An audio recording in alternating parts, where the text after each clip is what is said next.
Crikey, you're a quiet audience. Never been introduced to a stage by being called either bonkers or brilliant. Don't think I'll dive into detail on that. I'll let you decide when I've finished talking to you and introducing you to some of the things that we've been doing at Interface. And I'm going to start by talking about, is radical sustainability, is it really possible? Because I'm going to try and convince you that it is. I'm going to try and convince you that the path that we've taken as an organisation has not only delivered sustainable value to us as a business, it's maintained our number one leadership position in the industry as a carpet tile manufacturer globally. We've continued to make profit through 3 of the longest recessions that we've ever seen. But not only that, we've increased market share, we've penetrated new markets, we've been very innovative in the way we've come up with solutions in our business. And it's to one of the points that was on an earlier slide, we've really been able to engage with our employees. Really been able to engage with our employees by going down this path. So Interface, petrochemical organisation. We eat oil. Every raw material that we bring into the business is fossil fuel derived. Our manufacturing plants run on fossil fuel. Our delivery mechanism to the customer is fossil fuel derived. Even the maintenance of the carpets use energy that's predominantly derived from fossil fuel. So why then, in 1996, did our chairman and founder, Ray Anderson, say to us, there has to be a better way? I want you to cut the umbilical cord to the oil well for a petrochemical organisation in 96. We call this Mission Zero. Outrageously ambitious goal is Mission Zero. Why did we do that? I want you to ask yourself this question. How do you set targets in your organisation? How do politicians set targets? I suggest that the way they set targets is they look at what is possible. And if they see technologically that 30% is possible, they say, let's set that as the target. The problem with that, and what we believe, is that's not ambitious enough. Because what is possible now, when we look at the landscape, is very different from what is possible in the future. And when we set our Mission Zero target, we set that on the basis that we would be able to innovate to the solutions. We set an outrageously ambitious goal.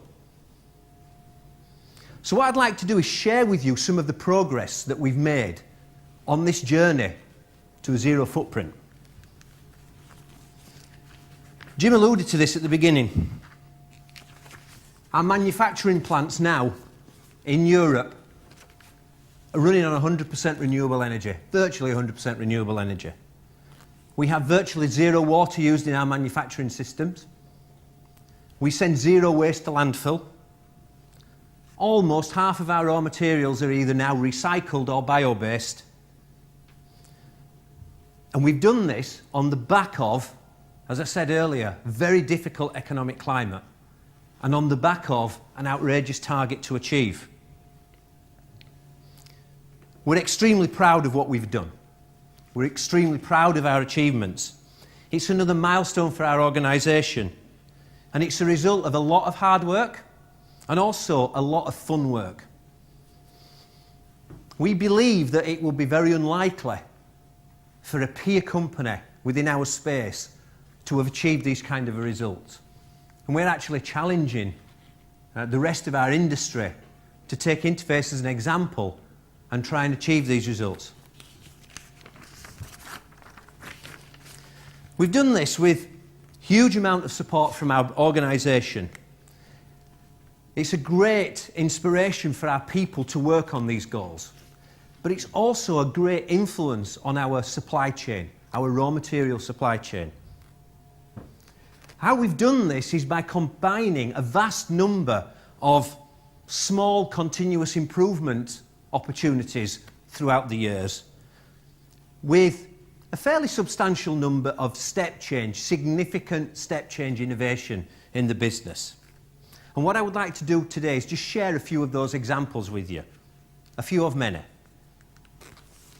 But the first thing I need to say is, before all this can happen, you absolutely need to engage your people. You absolutely need to engage your staff. You need to present them with a clear target. You need to be very clear about the mission and the direction that you want them to go in. You need to give them these ambitious goals. You need to stretch them, particularly in manufacturing. Engineers love challenges. I'm an engineer. Engineers love challenges. You then need to train them and give them the skills and the tools that they need to deliver, and then give them space and time to deliver them. You need to create the momentum by celebrating success. And you need the business leaders of your organisation to continually support them and walk the talk and continue to drive that ambition through the business. What we found is, by doing this, financial success comes with it. And I have some numbers to share with you later. Often, when we talk to our engineers tend to be very closed people in terms of the innovation styles. They want everything to be just right before they release it. And what we found in the past is, if it gets released too early, the sustainability guys or the marketing guys get hold of it and oversell it in the marketplace or launch it before it's ready. What we did with this, with Skerpenzeel and Craigavon, with our European manufacturing, is we put the engineers at the centre of it. We gave them the limelight. We didn't release it to marketing. We didn't release it to sustainability. We let our engineers take the credit and the glory for what they've achieved. And that's a really important lesson that we learned through this programme. So here's a couple of examples. Reduce is the mantra that everybody should work. Start by taking stuff out and reducing what you're doing. In this example, we used infrared cameras to find where we were getting leakage on some of our heating units and storage units, and then we insulated them, saving 22,000 cubic metres of gas per annum in the process. The guy who actually did this, one of our engineers in the Netherlands, he's an avid Mission Zero person. He's very passionate about it. And what we found is he'd done very many programmes, all of them small and incremental, but very substantial when you aggregate them together.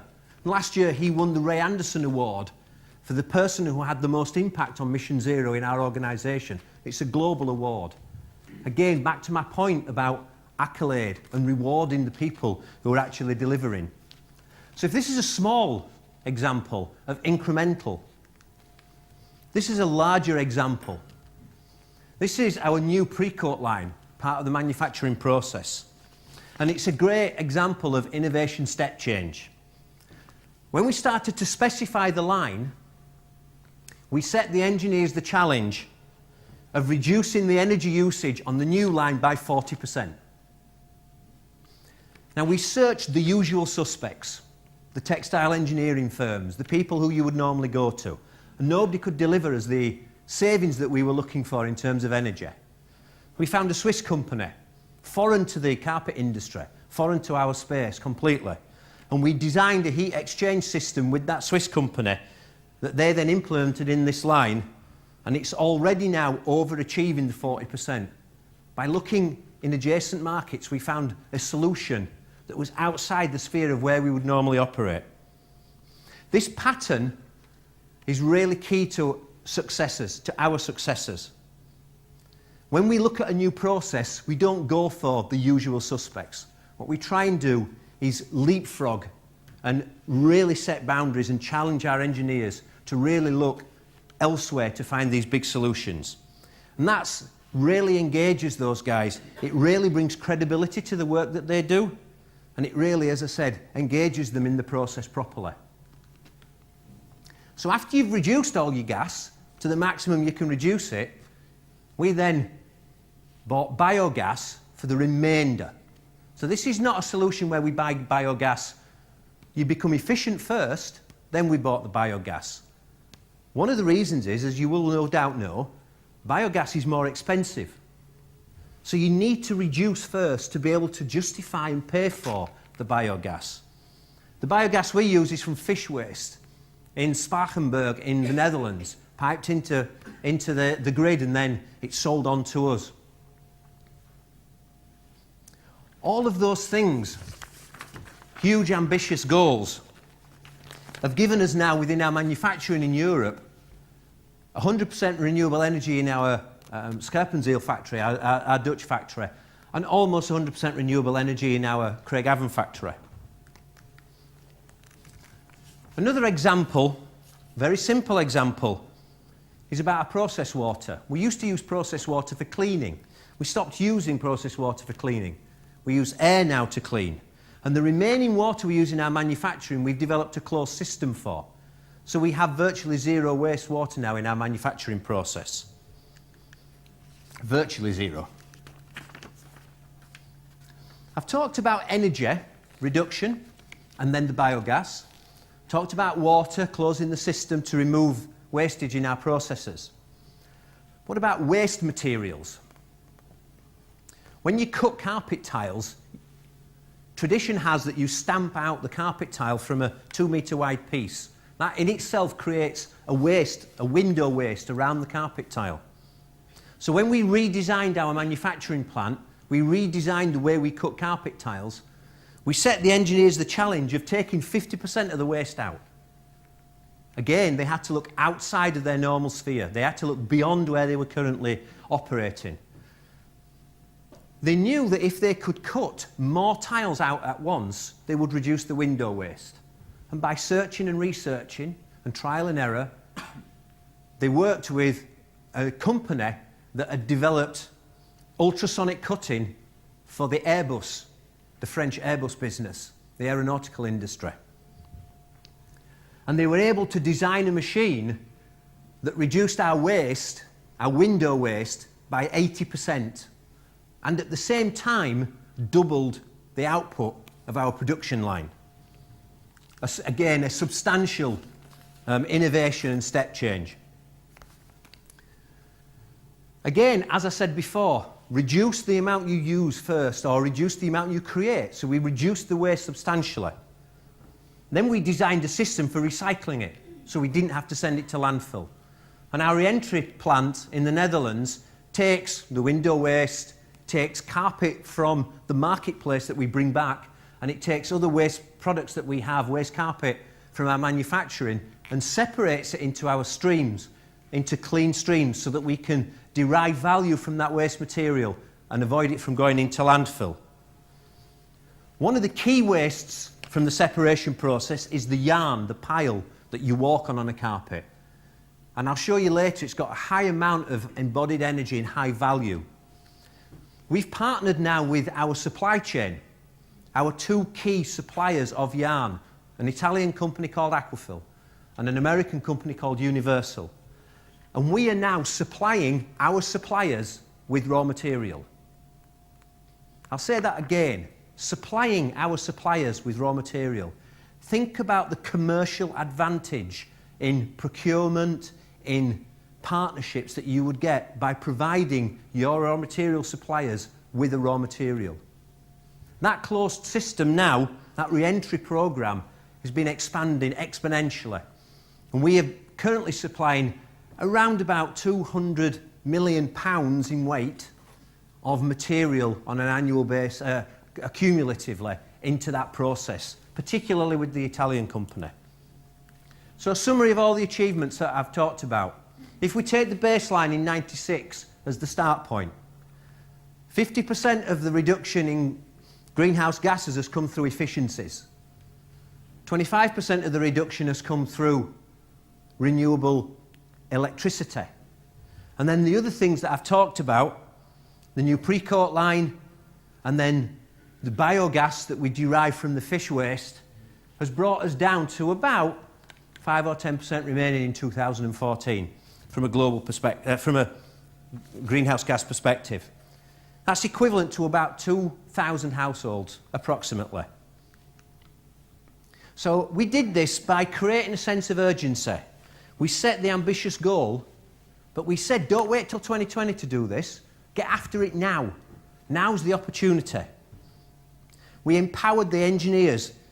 We give them the opportunity to act. We give them the space and the tools. We gave them a stronger voice in the arguments and the conversations.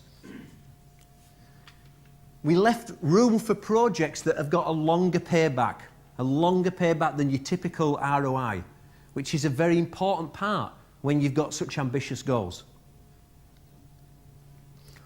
We differentiated ourselves by, we think, doing something extraordinary and ahead of schedule. We've tried strong communication in our organisation, but we've tried to remain humble about this. But we are immensely proud about what we've been able to achieve. And as I said earlier, we've had to pay a premium for the biogas. But think about the premium. This has been done on the back of huge efficiency gains. And think about the pride that that our employees have now working in our manufacturing plants that are running on virtually 100% renewable energy, both gas and electricity. Think about that from a staff engagement and a staff retention perspective. Voluntary staff turnover in our European organisation is less than 2%. That speaks for itself. Lavery Pennell, who are with us tonight, and I think have one of the tables for later on, have taken what we've done and tried to extrapolate that across the whole of the manufacturing sector in Europe to see if they could put some quantification, some numbers around that. And you can talk to the guys later about what that looks like. But if I succinctly go through some of the achievements here, bio use of recycled or bio-based material use, saving us 1.1 million per annum. Reducing yarn usage in our products saves us 12% per square metre, equivalent to almost 6 million. The biogas, renewable, costs us about 100,000. Costs us about 100,000. If you take all of those achievements, the net impact is a 7.6 million per annum saving in our organisation. And at the same time, almost 14 million kilos of CO2 reduced. Happier staff, more engaged staff, happier customers. Higher profit margins. Sustainability definitely pays. Sustainable manufacturing definitely pays. We've continued to maintain global leadership. So if it was replicated across Europe, what would it mean? What would it provide us with?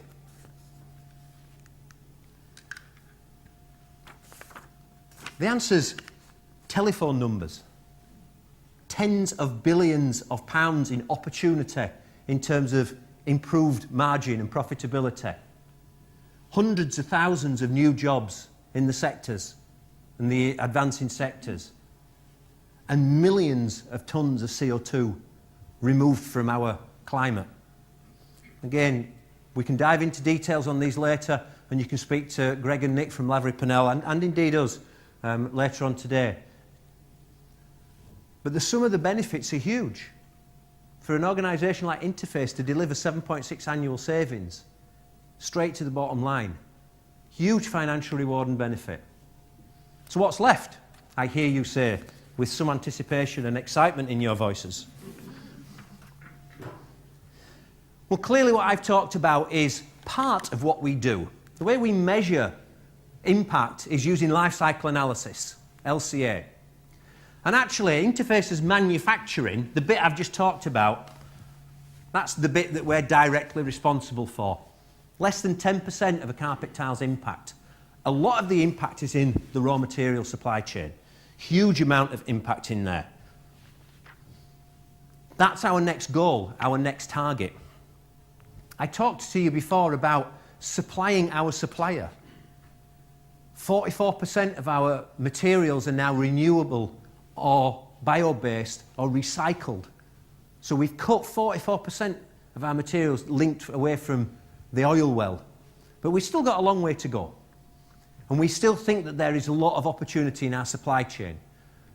So our methodology and our approach with our internal manufacturing, we're now taking back into our supply chain to zero out our supply impact, particularly with our raw material suppliers in the yarn space, because yarn's the biggest impact of all the raw materials that we have. One of the things that this highlighted, and I said earlier, our re-entry program is supplying our suppliers with yarn from old carpet and waste materials from within our industry, and also taken back from the marketplace. Aquafil were also using commercial fishing nets as a recycling methodology, a recycling raw material, and putting it into their plant in Slovenia to depolymerize and break it down into its raw components and then rebuild it back up.